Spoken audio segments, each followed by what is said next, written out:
আগামী নির্বাচনে যোগ্য প্রার্থী দেখে ভোট দিতে চান ৬৫% মানুষ। ৩৯.১% ভোটার মনে করেন সুষ্ঠু ভোট হলে বিএনপি সরকার গঠন করবে। আর ২৮.১% ভোটারের সমর্থন নিয়ে দ্বিতীয় অবস্থানে আছে জামায়াত।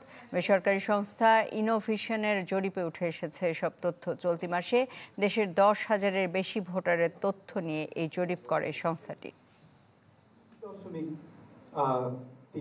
আগামী জাতীয় সংসদ নির্বাচনকে সামনে রেখে দ্বিতীয় পর্বের জরিপ প্রকাশ করেছে বেসরকারি গবেষণা সংস্থা ইনোভিশন কনসাল্টিং, যেখানে দেশের ৮টি বিভাগের ১০,৪১৩ ভোটারের মতামত নেওয়া হয়।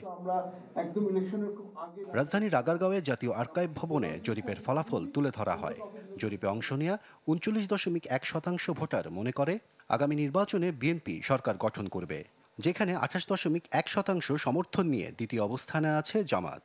তবে প্রার্থীর যোগ্যতা দেখে ভোট দেবেন বলে মত দিয়েছেন ৬৫.৫% মানুষ। আমাদের প্রজন্মের মানুষরা হয়তো দলীয় যে ইলেকট্রাল সিম্বল দেখে তারা ভোট দিবে না। তারা হয়তো দেখবে প্রার্থীর, বিশেষ করে যে ক্যান্ডিডেট আছে, ওই ক্যান্ডিডেটের কোয়ালিটিস গুলো কি ছিল, ক্যান্ডিডেটের কোয়ালিফিকেশন গুলো কি ছিল, ক্যান্ডিডেটটা আসলে মাঠে এসে ভালো কাজ করতে পারবে না কিনা। They are looking for tangible change. ওই হিসাবটা যদি দেখেন, ওই জায়গায় বিএনপি এগিয়ে আছে। তার মানে আমি বিএনপির কার্যক্রমে সন্তুষ্ট না, কিন্তু আমার মনে হচ্ছে যেহেতু বিএনপি পরবর্তীতে ক্ষমতায় আসবে, তাহলে হচ্ছে কি আমি ভোটটা ওই দিকেই দিই। So that is probably one of the reason যে আমি জামাতের কর্মকাণ্ড আমার কাছে পছন্দ হচ্ছে, বাট আমার সেফটি এনশিওর করতে পারবে বিএনপি, আমার সেফটি এনশিওর করতে পারবে এইখান থেকে যে দল সরকারে যাবে সে। সো ওই জায়গাটা হচ্ছে গিয়ে ঘটনাটা যাচ্ছে। জরিপ অনুযায়ী গেল ৬ মাসে বিএনপি জামাতের সমর্থন কিছুটা কমলেও বেড়েছে আওয়ামী লীগের। আর আগামী নির্বাচনে আওয়ামী লীগের অংশগ্রহণের পক্ষে বিপক্ষে প্রায় সমানে সমান মতামত এসেছে। ৪৫.৭৯% ভোটার মনে করেন আগামী নির্বাচনে আওয়ামী লীগ সহ সব দলের অংশগ্রহণ করা উচিত।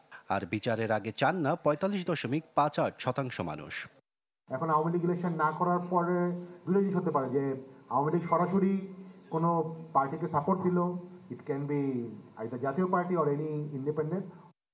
স্থানীয় রাজনৈতিক কার্যক্রম নিয়ে জামাতের উপর সন্তুষ্টি জানিয়েছেন ১৩.৭% ভোটার, যেখানে এনসিপি ৯.১% এবং বিএনপির অবস্থান ৮.২%।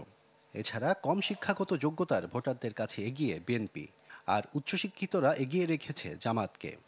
এই জনপ্রিয়তা, এটা কিন্তু একটা খুব ভালো চেক অ্যান্ড ব্যালেন্স। যদি একটা সরকার দেখে যে তার বিভিন্ন কারণে তার জনপ্রিয়তা নেমে যাচ্ছে, এটাকে তো তার অস্বীকার করার উপায় নাই। কারণ যদি আমরা আশা করি আমাদের দেশে গণতন্ত্র এস্টাবলিশড হবে। ভবিষ্যৎ সরকারের কাছে ৫৭.৫% মানুষ আইন শৃঙ্খলার উন্নতির দিকেই বেশি গুরুত্ব দিয়েছে। তাদের বিএনপির দিকে আশরাফুল আলম আকাশ, চ্যানেল 24, ঢাকা।